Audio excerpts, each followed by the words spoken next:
this one. Hey, good morning, everyone. Welcome to Thursday. Something that I'm not sure that I mentioned yesterday, but I think I may have meant to mention, is that I'd like to have a class tomorrow to work on our final papers. And so I've assigned the final paper in Microsoft Teams, which you probably saw, and so I want to give us at least one free class to start working on that. And so that's what we'll do tomorrow. You'll have the class free to work. I'll be here to answer your questions, but it's your time to get started so that you can finish, right? So that's what tomorrow will be, okay? I'm gonna say hi to Irene, because Irene is here. Good morning, Irene. Michelle is here. Good morning, Michelle. And Mulder's here. Good morning, Mulder.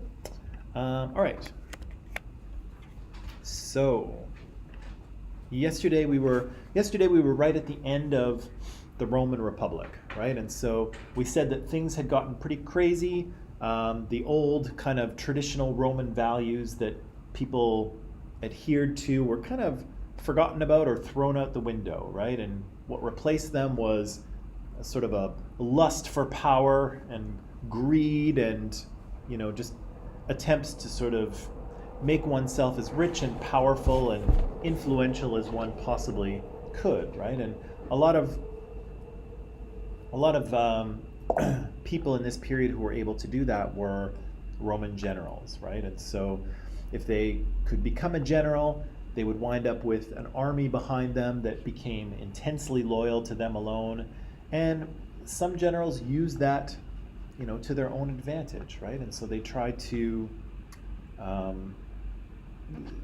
they would extort whatever they wanted from the state, right? Whether it was the consulship or whether it was other offices or whether it was a military command, they would kind of just use their army to get whatever they wanted, right? And so we said Lucius Cornelius Sulla was one of these generals who twice marched on Rome, made himself a dictator for 3 years, killed all of his enemies, got whatever he wanted, right? And that kind of set a pattern for others, right? And so one of his followers, Pompey, did the same thing, marching in with his army, demanding the consulship and getting it.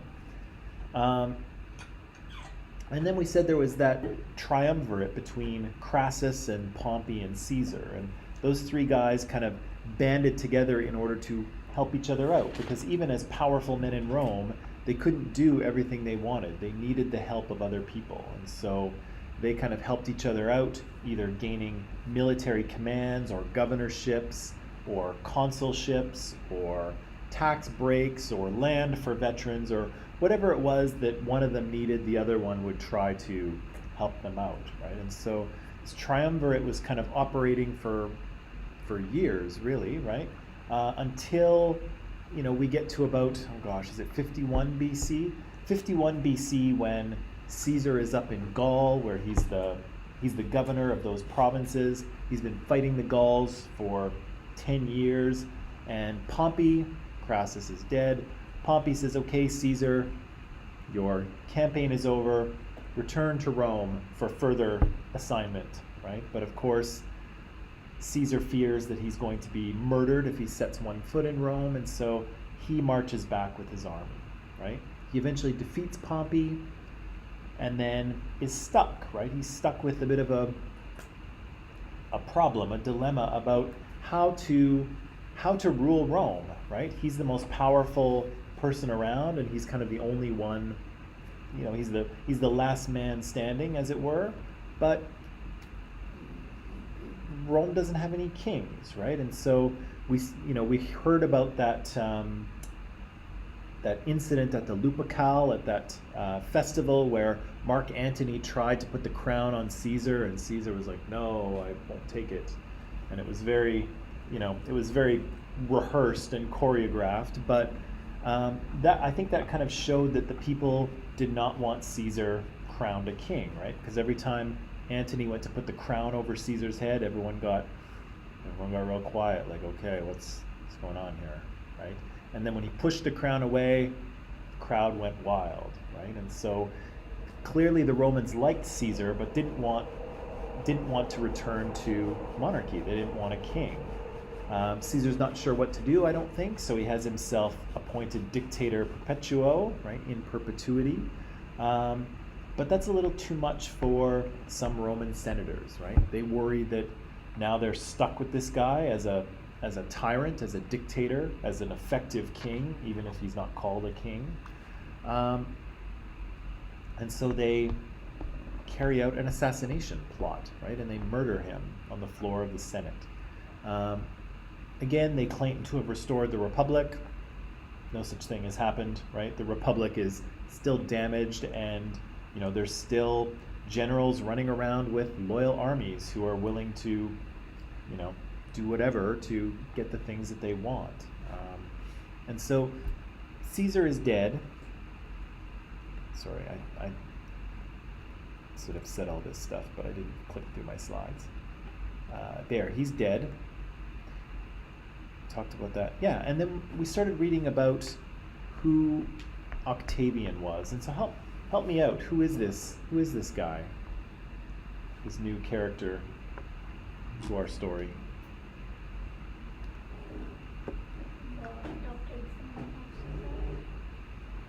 Yes, he's the adopted son, or the heir of Caesar, right? So Caesar has no legitimate son. He has no son with his wife, and therefore he needs some male to leave his wealth to, because that's how ancient Rome works. And so, yeah, he leaves it to his grand nephew, who becomes his adopted son. So this guy, Octavian,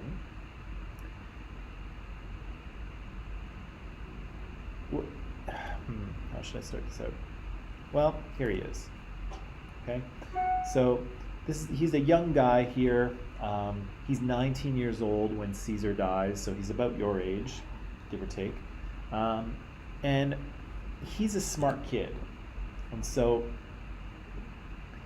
Caesar dies.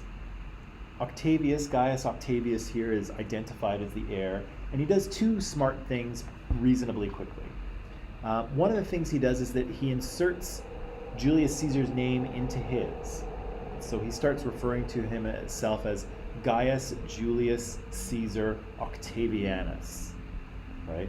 So that name, that Julius Caesar name, carries a lot of weight, right? Carries a lot of power.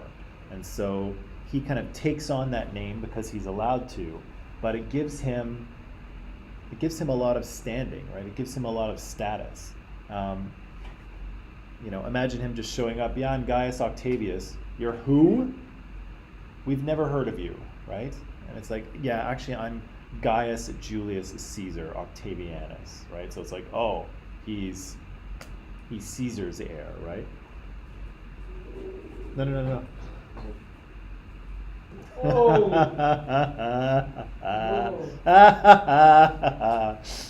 Sorry.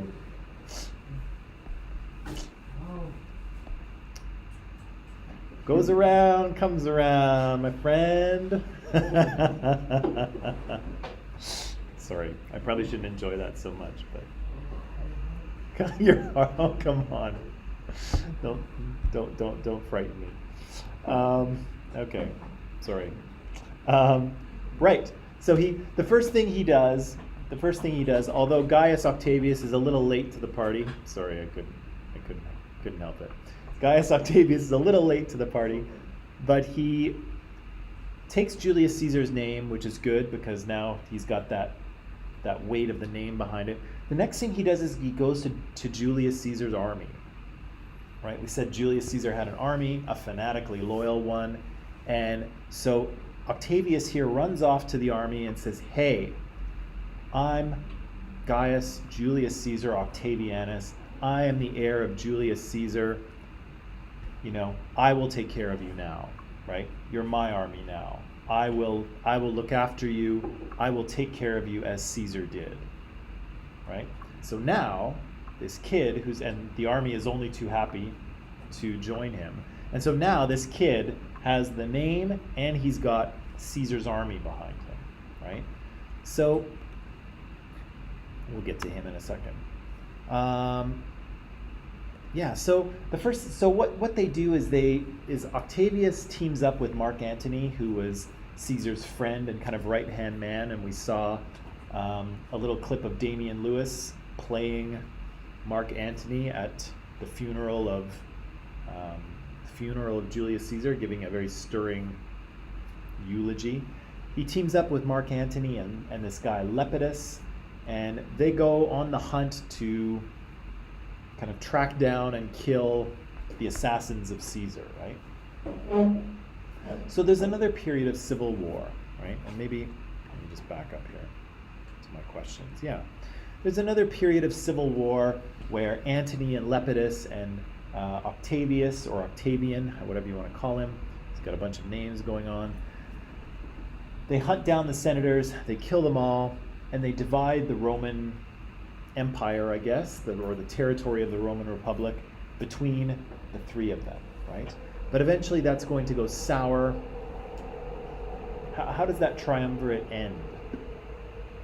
Lepidus, Antony, and Octavian.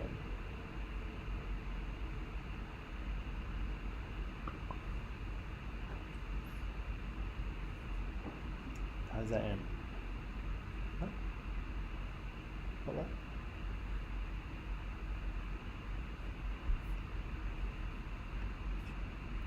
Friends, Romans, countrymen, lend me your ears. I come to bury Caesar, not to praise him. I don't know, I just thought I'd quote that. But anyway, back to my original question. How does this triumvirate end? The first one ended when Crassus was killed and Pompey's wife Julia died in childbirth. But when does this one end? Lepidus, Antony, and Octavian.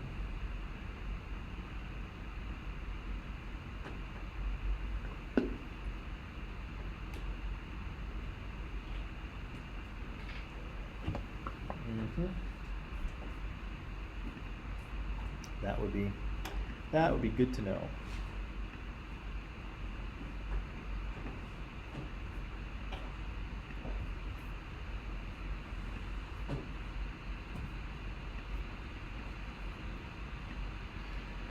I realize I'm a gifted storyteller, but I still want to hear what you have to say.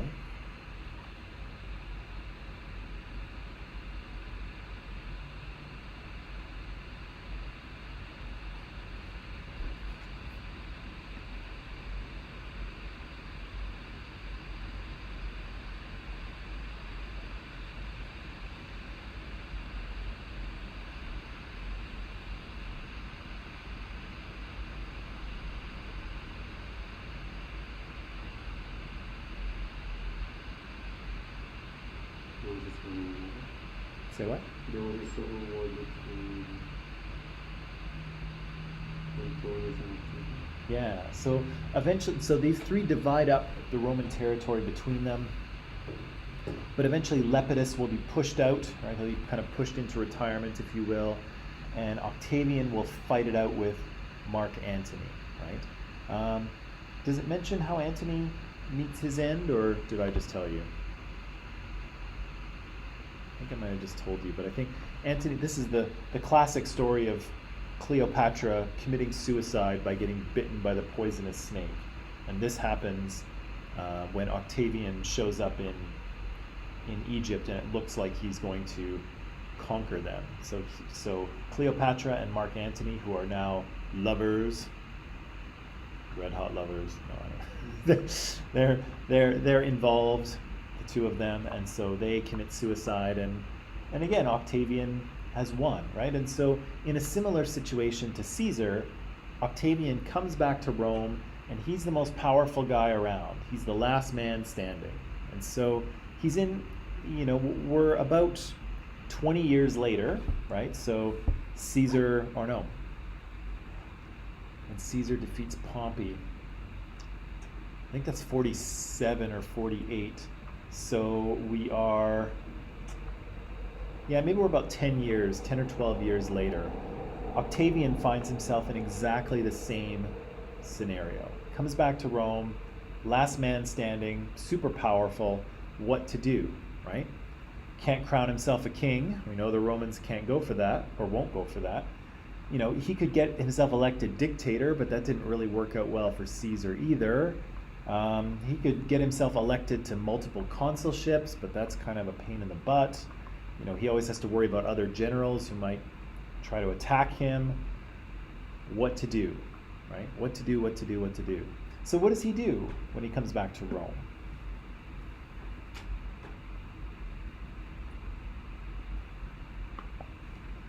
What does he do?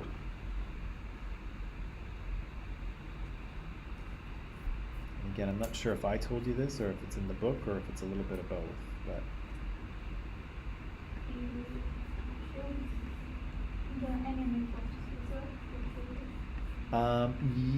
I think that's already happened. I think that's already happened by the time he returns, I believe.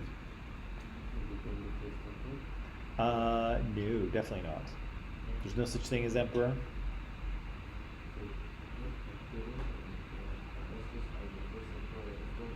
Yeah, kind of.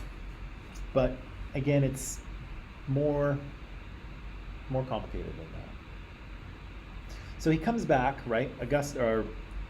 Octavian comes back to the Senate and he says, "I have restored the Republic," right? The same thing that Caesar's murderers said. Irony. I have restored the Republic, but now it's your job to keep it, right? Which actually is a line that was echoed by Benjamin Franklin when the founding fathers of the United States were writing and signing the Declaration of Independence, their sort of original declaration.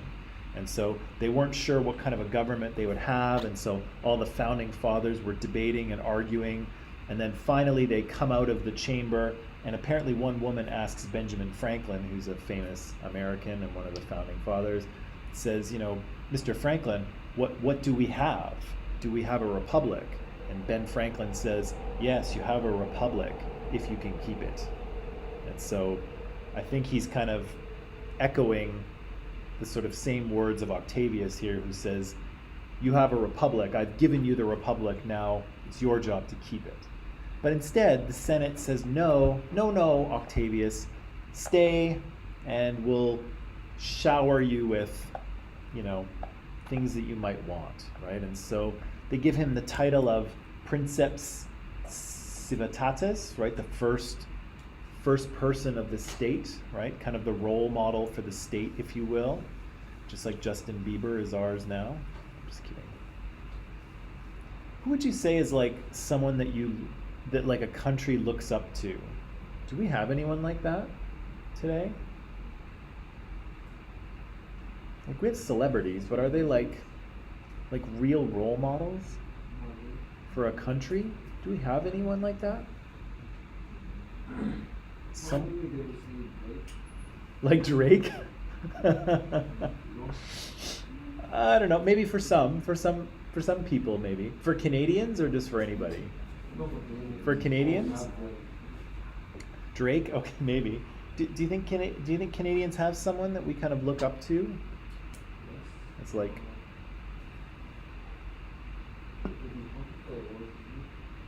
Wayne Gretzky? No?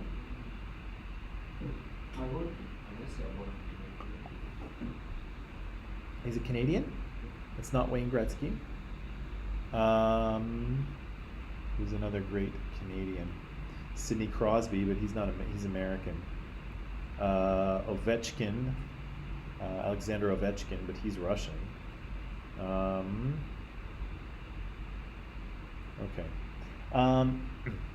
Okay, maybe. I don't know that we have anyone like this, really. But the Senate gives him this title of the main, the almost like the father of the state, right? Like someone that you look up to and idolize, right? And that the whole country can look up to. They give him the title Augustus, right? And Augustus is like to be chosen or to be blessed by the gods, right? And so they give him this title. He is the August one. He is the one who is blessed by the gods. And then they give him a bunch of extra powers. And this is weird, right? Because he has a bunch of powers that no one person has ever had, okay? So let me just jump ahead and see if I go to the right slide here. Yeah. So, oops, my head's in the way. Okay. So he doesn't have himself crowned emperor because there is no such thing, right? There's no emperor. There's definitely no king. We know the Romans don't like kings in any way, shape, or form. So there's no emperor. There's no king. He has no office, right? He has no official job.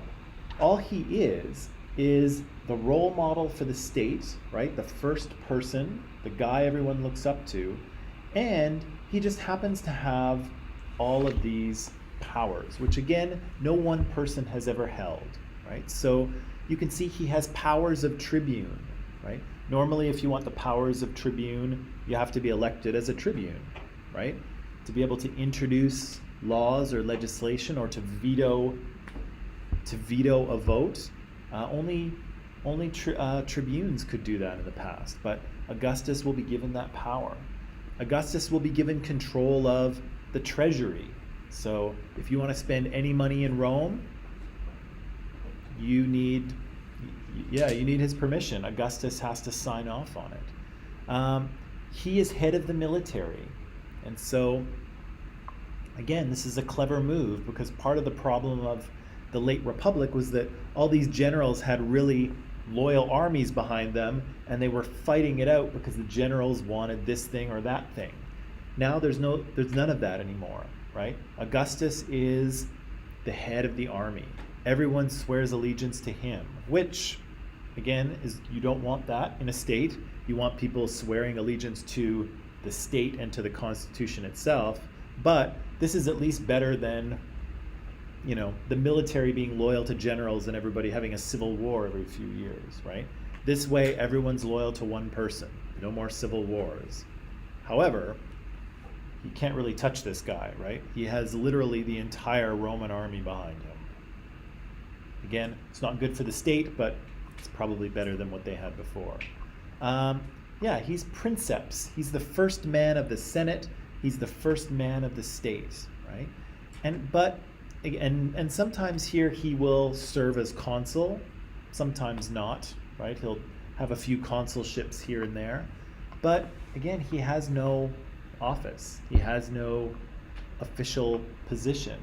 But because of the powers and the authoritas that he has, he can pretty much control the state, right? And so the entire kind of structure of the Republic as we knew it from before, it's all still there. It all still works.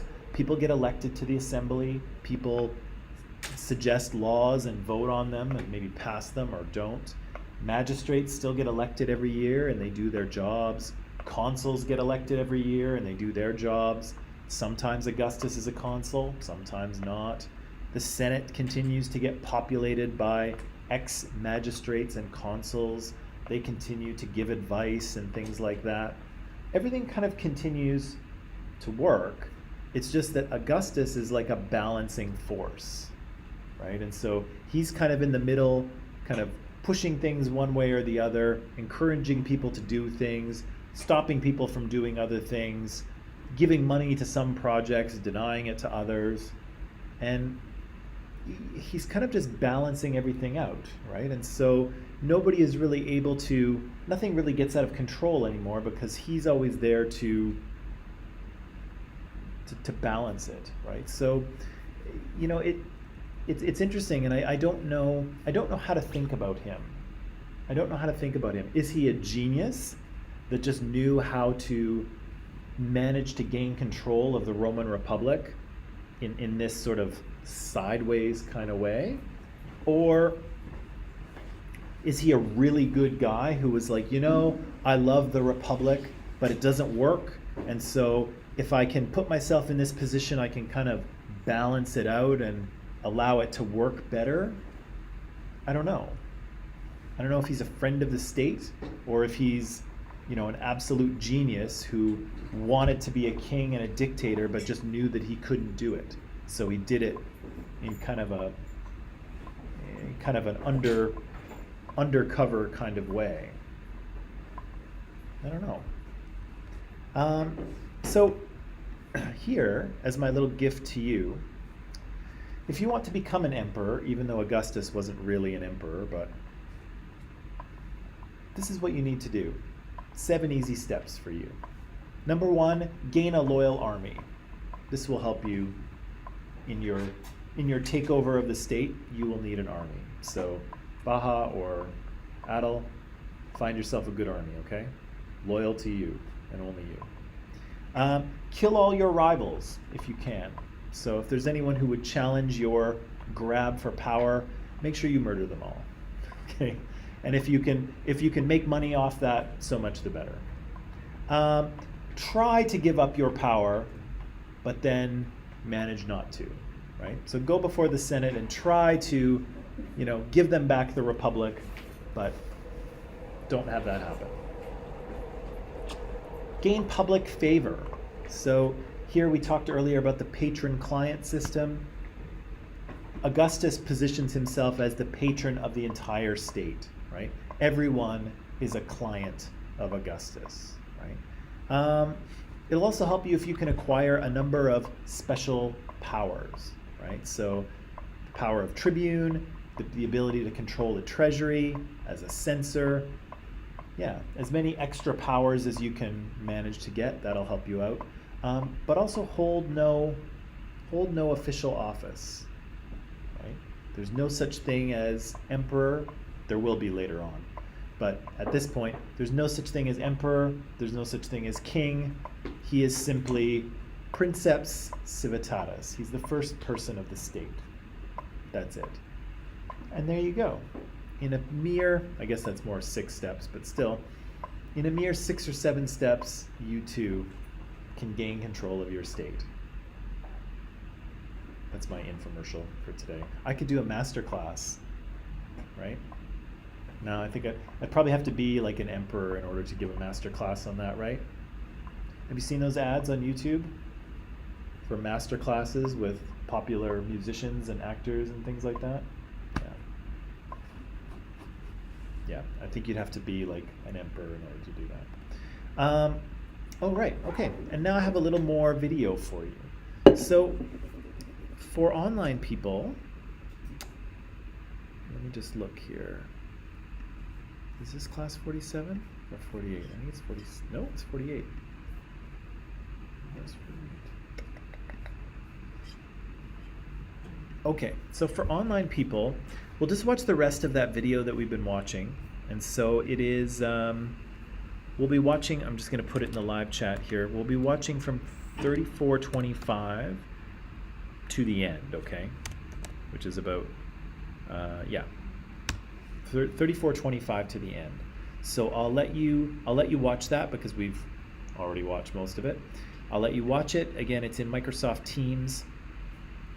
Watch from 34:25 to the end. Then we'll take a break, and then we'll come back and I think we'll talk a little bit more about Augustus, but that's what we'll do. So yeah, go watch the rest of the video from 34:25. Take a break, then we'll come back. Okay.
And we are back.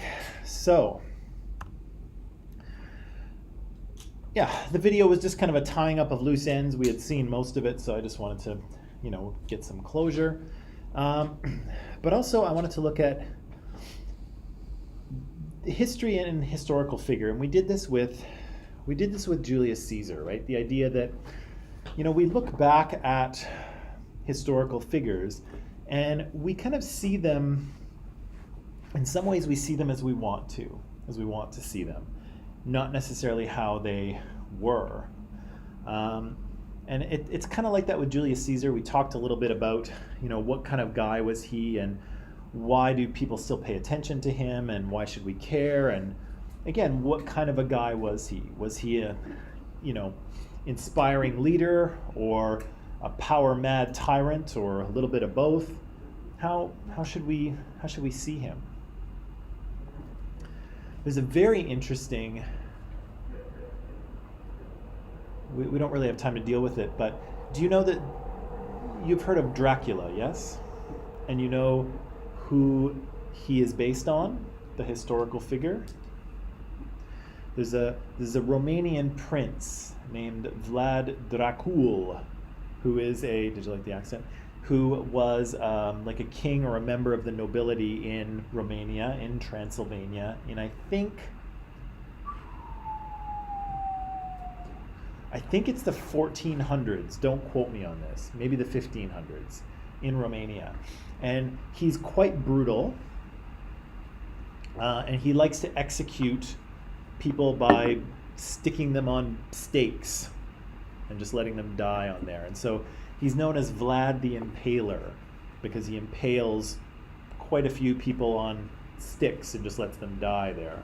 So he's quite brutal. He's kind of a military, like a medieval king, kind of nobility kind of guy. He's in resistance to the Ottoman Empire, who's trying to take over that part of the world at the time. And so it's interesting because, at the time he is, the king of that particular area, and he's quite brutal. And the Ottomans who are trying to take over see him as this awful, horrible person, which to some degree he probably is. His people see him as a bit of a protector against the Ottoman invasion. Later in history, Bram Stoker uses him as inspiration for this vampire creature, right? This awful monster, basically. But more recently, he's been seen as kind of a national hero of Romania because he's a historical figure who kind of resisted pressure from outside. And so, whatever the truth of this Vlad Dracula is, he's been kind of seen in different ways by different people at different times in history, right? And so whether you're a Romanian or whether you're not, whether you're trying to take over Romania or whether you're a Romanian trying not to be taken over, whether you're a novelist or whether you're a modern day Romanian, he's kind of seen by different,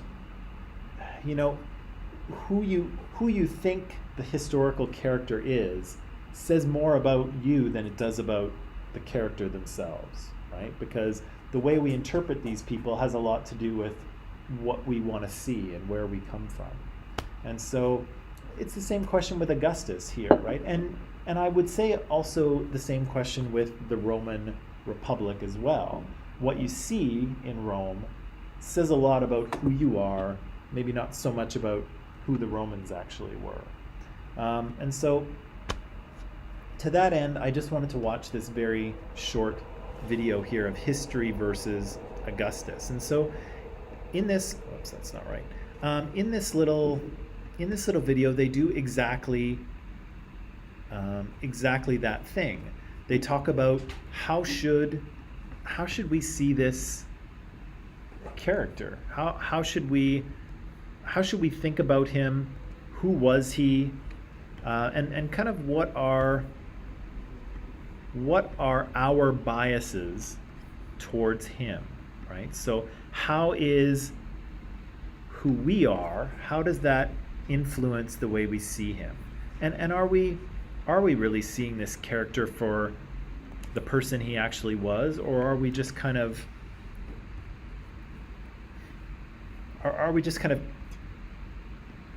telling ourselves the story that we want to hear about him? Do you know what I'm saying? So for online people, the video and the question are in Microsoft Teams. So let's watch the video, and then we'll kind of answer this question. So how should we view this guy?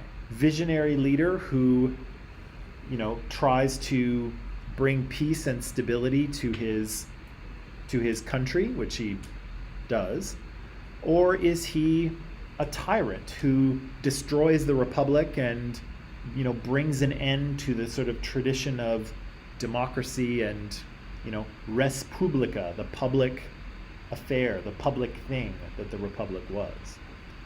Yeah, so let's watch it. Online people, we'll see you in just a few minutes, okay? Link is in Microsoft Teams.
For the public, he deserves to be called president.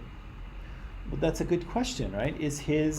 Were his actions for himself or for the Republic?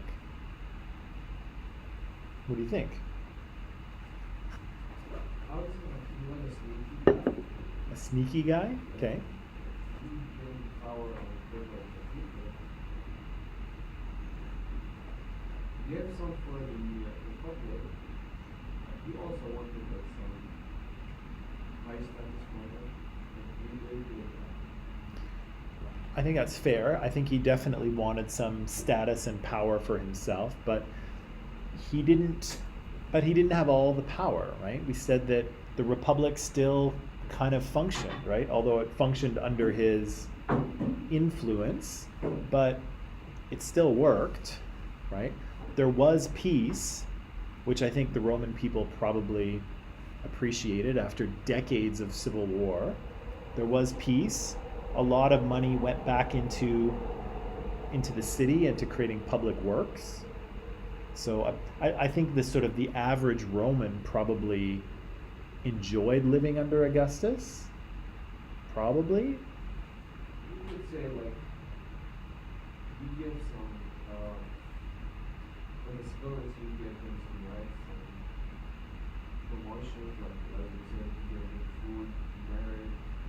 They could satisfy their what they call as if like they are not people in power, but like in terms of people in power, we could see the Senate's point of view like he's taking over all the power of Rome and he's using them like himself. So I think like it's a little because people are liking him because he gives them so little of the and they see it so much. And Senate, like they're seeing, he has so much that he deserves so little. Right. So there's an optics thing, right? Is that, the people are being given a little bit and they appreciate what they get, but he has a lot, right? And he's, it's worth saying that he's definitely the most powerful person in Rome, but also the richest one, right? He's the one who has by far the most money and the ability to really do almost whatever he wants, right? And again, we haven't got there yet, but later emperors will abuse that because they'll take the ability to do anything they want to the extreme. And so there's some crazy, insane stuff that happens with some of the later Roman emperors because their power is basically absolute. But yeah, for him, he's definitely very wealthy. He's very powerful, far more than anyone else. But from the perspective of the average Roman, they probably looked around and said, "Hey, our life has actually gotten better under Augustus, right? The city is being beautified. The taxation is becoming more uniform. It's safe, right? There isn't people getting stabbed in the streets all the time for political matters. There's not a civil war every 17 minutes. This is okay, right? Where things have stabilized, right? And again, people tend to like stability. It's like he's taking your whole life and he's giving you a part of it and so Yeah, a little bit, right? So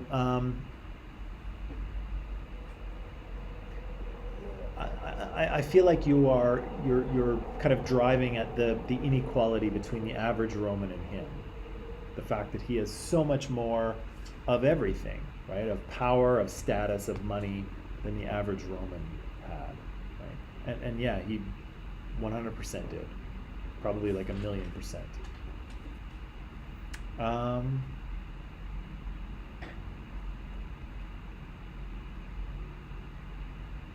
It's interesting because it's kind of the same thing that gets stated in Mark Antony's speech at Caesar's funeral, right?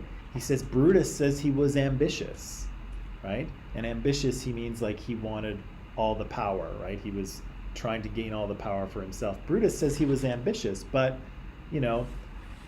He, added to Roman territory. He put lots of money into Rome's bank account, as it were. He, when the poor cried, Caesar wept, right? Is this ambition, right? Is this a power-hungry tyrant, right? But Brutus says he was ambitious, and Brutus is an honorable man, right? And so it's interesting. It's the same thing that Antony is saying in the speech.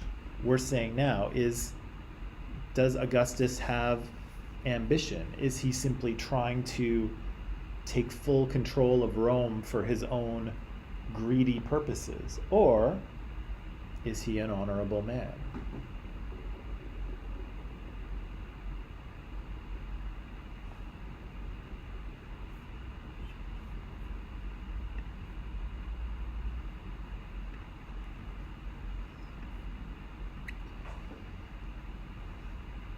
What do you think? You want to do a vote?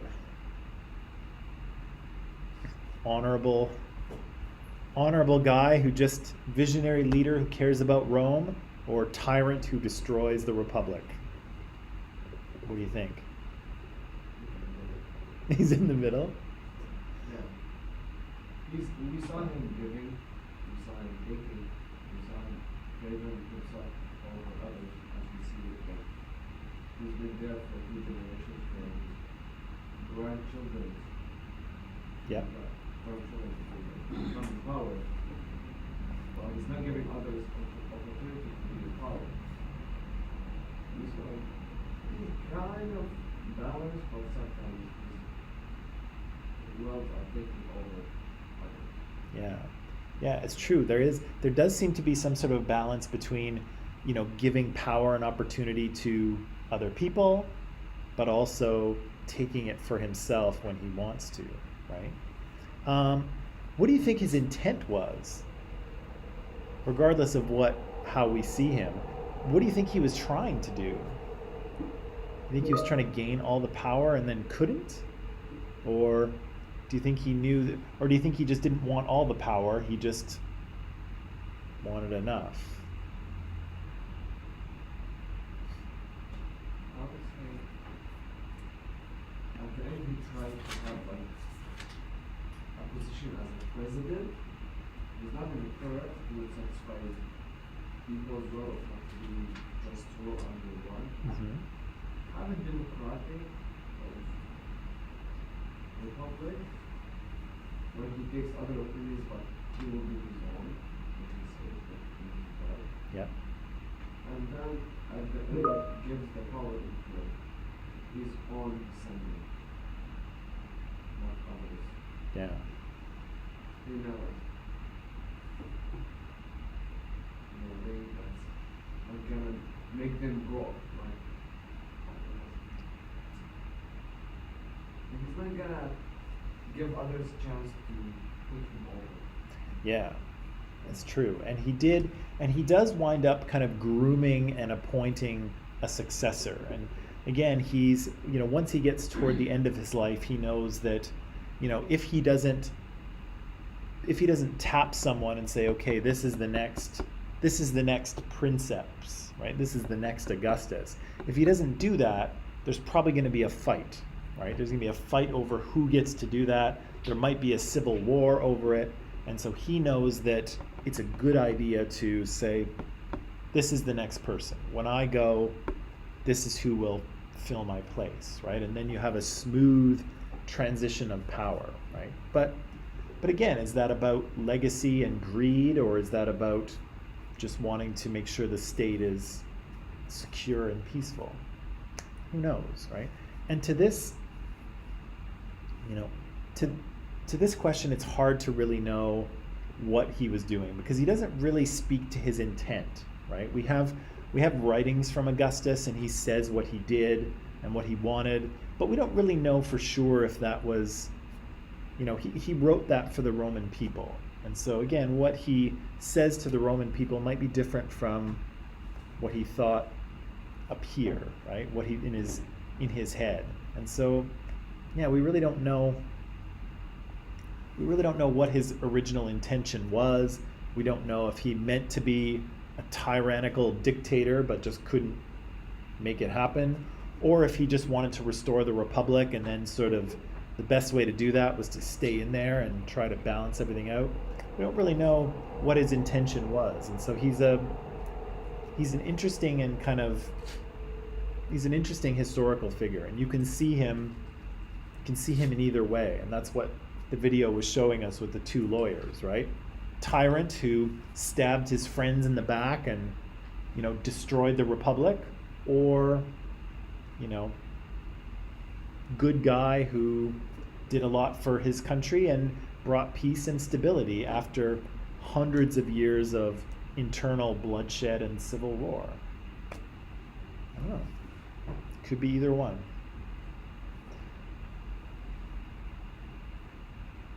Okie dokie, people.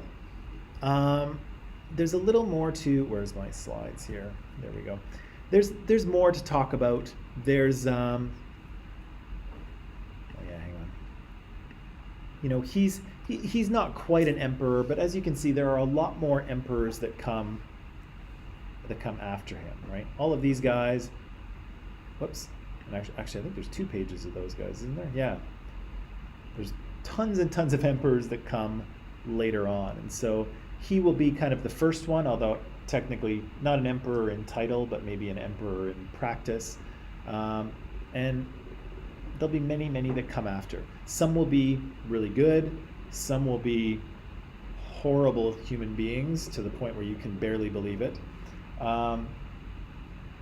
But he establishes some sort of pattern, right? And so, as they mentioned in the video, never again does the Republic go back to what it was, right? So there was a time when it was functioning as a real republic. That started to break down at the end of that Republican period with Pompey and Caesar and all those guys. And then, you know, this kind of new normal is created with Augustus. And after that, it never really goes back to what it used to be, for better or for worse. Okay. That is all I have for you today. You can pack it up. Tomorrow, again, you'll have a class to work on your final paper, and so I'll be here to answer some questions for you if you have them. But until then, have a nice afternoon, and I will see you tomorrow.